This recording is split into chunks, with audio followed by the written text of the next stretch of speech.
Well, here I'm gonna now.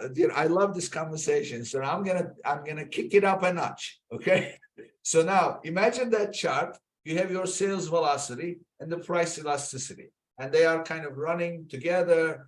And now bring in the conversion rate into the same chart. So now let's look at what your conversion rate is doing, or what's happening to your conversion rate as the price goes down or goes up, which then ultimately delivers the sales velocity, right? So, Correct.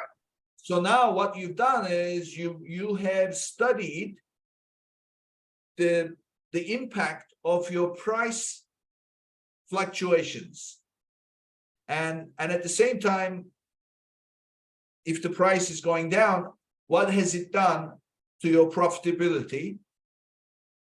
And then if you bring the price up, what does it do to profitability, as well as your top line, your dollar value? Because you may in fact be doing more and more and more business only to generate the same amount of profitability, right? And that's a good example, because tying it back to something we were talking about earlier, a lot of companies or a lot of brands, they'll spend a lot of time just looking at their conversion rate. They'll have a chart or a table that says conversion rate last week, conversion rate the week before. Just looking at that tells you nothing. You need to understand, like you said, you need to understand your conversion rate changed because of what. Right. And those are the type of charts and views you want to build. Now, I want to be careful. I'm not saying you shouldn't know your conversion rate. You should, of course, but you need to understand what is impacting it. And some of those will be controllable inputs. Some of them will be non-controllable. Again, if you're selling sweaters and it's summer, that's a non-controllable input, but it does impact your conversion rate, of course.